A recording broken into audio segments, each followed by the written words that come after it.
گاڑی تھی، جن کے نام مقام نظام تھے بڑے بڑے، وہ سب کے سب مل کر مجھ پر ٹوٹ پڑے۔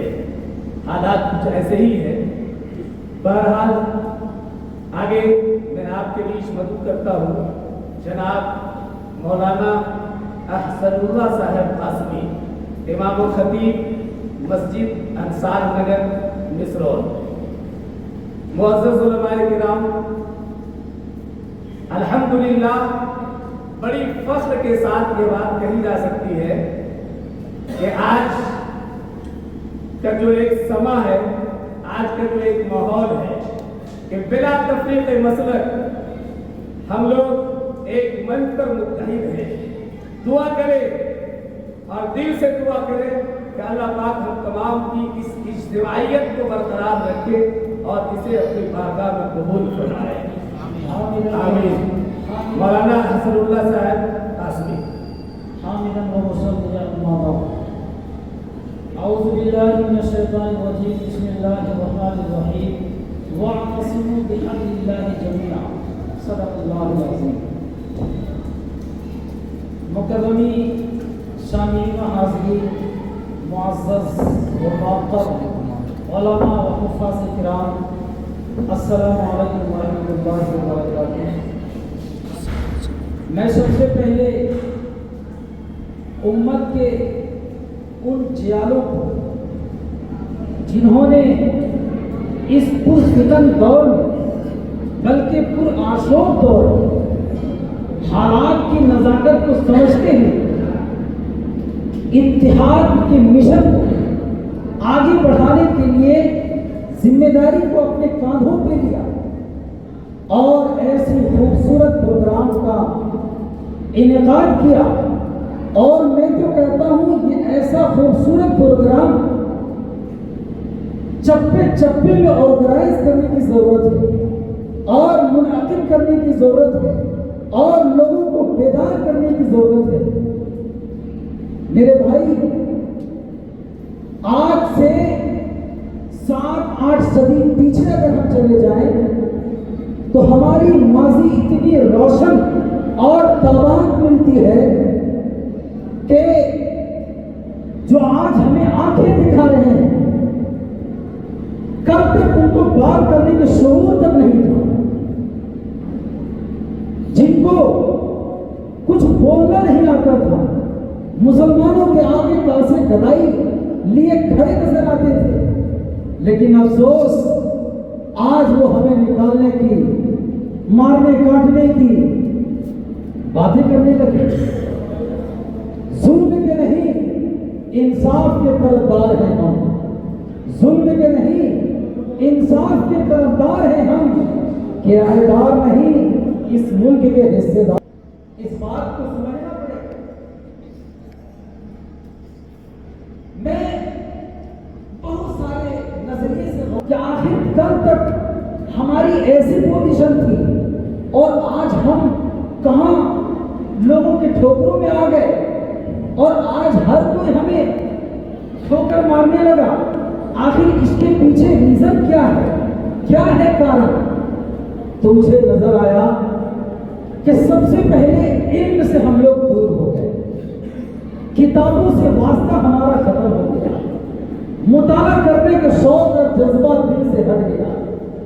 جب تک ہماری دوستی کتابوں سے تھی، جب تک ہماری دوستی علم سے تھی، ہم مرتے مٹتے تھے علم کے اوپر، تو پھر یہ حکومت ہمارے قدموں میں پڑی رہتی تھی۔ اور جب سے ناطا توڑا ہے اور موبائل کو اپنا ساتھی بنا لیا ہے اور رات دن اس پر ہم پڑے رہنے لگے اور ہر اچھی بری خبریں اور مختلف طرح کے پروگرام ہم موبائل میں چلانے لگے، تو پھر ناکامی ہماری تقدیر بن گئی۔ یہ انسان جو آسمان و زمین کے بیچ میں اڑنے لگا اور دنیاوی بے پناہ ترقیوں کے مناظر طے کرنے لگا، افسوس طرح طرح کے حالات کا بھی شکار ہو گیا اور ایسے ایسے مسائل کہ اللہ کی پناہ۔ میرے بھائی، موجودہ حکومت اور اس کے ماننے یا پھر اس کے چاٹو کاریتا نے اس حکومت کو جس آگ میں جھونک دیا اس کو سمجھنے کی ضرورت ہے. اور میں بہت ہی ادب و احترام کے ساتھ، اور بلکہ جتنے ادب و احترام کے الفاظ ہوں گے میں ان امت کے جیانوں کے نام کرتا ہوں جنہوں نے وقت کی نزاکت کو سمجھا اور ایسے خوبصورت پروگرام کا آرگنائز کیا. چونکہ ہمارے ہندوستان کی خوبصورتی ہے کہ یہاں ہر مذہب و ملت کے لوگ بستے اور رہتے ہیں اور ہر رنگ و نسل کے لوگ رہتے ہیں اور سب کو آزادی ہے اپنے مذہب میں عمل کرنے کی، کھل کر کے رہنے کی. لیکن افسوس کچھ فرقہ پرست ذہنیت نے مسلمانوں کے دائرے زندگی کو تنگ کرنے کی کوشش کیا. اور افسوس کے ساتھ مجھے کہنا پڑ رہا ہے کہ آج ہم اپنے ہی ملک ہندوستان میں غلاموں کی طرح زندگی گزار رہے ہیں جس کے لیے ہم نے اتنی قربانیاں دی، ہم نے اتنے لہو بہائے کہ برادران وطن کو اتنے پسینے بھی نہیں بنے. لیکن ہم کو کیا ملا؟ کبھی شریعت میں مداخلت، کبھی تین طلاق کا مسئلہ، کبھی لو جہاد کا مسئلہ، کبھی گاؤں ہتھیا کا مسئلہ، اور کبھی مسلمان کو ہٹاؤ، ہندی ہندوستان، بھاگو اللہ پاکستان، کیا کیا نعرے. میرے بھائی اس کے پیچھے اگر کوئی کارن اور وجہ ہے تو جو میں نے قرآن مقدس کی ایک آیت میں نے تلاوت کی اس سبق کو ہم بھول گئے. وہ سبق کیا تھا کہ اللہ کی رسی کو مضبوطی سے پکڑ لو، متحد اور متفق ہو جاؤ. یقین مانے جن لوگوں نے اس مشن اتحاد کو آگے بڑھانے کی سوچا ہے میں تو 1000 بار مبارکباد دیتا ہوں. اور ایسے پروگرام جہاں کہیں ہوں وہاں شریک ہونے کی ضرورت ہے.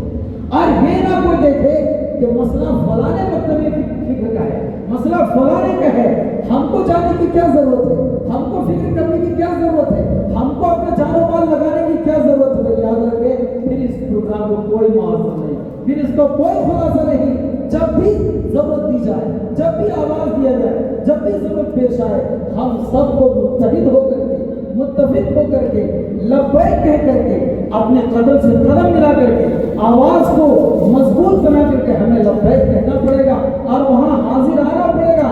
ورنہ تو مجھے وہ راحت اندوری کا ایک شعر یاد آتا ہے کہ گر وہ خلاف ہے تو ہونے دے، کوئی جان تھوڑی ہے، یہ سب دھواں ہے، کوئی آسمان تھوڑی ہے، اور لگے گی آگ تو گھر آئیں گے کئی صدمے، یہاں پہ صرف ہمارا مکان تھوڑی ہے. میرے بھائی اس کو خوب سمجھنے کی ضرورت ہے.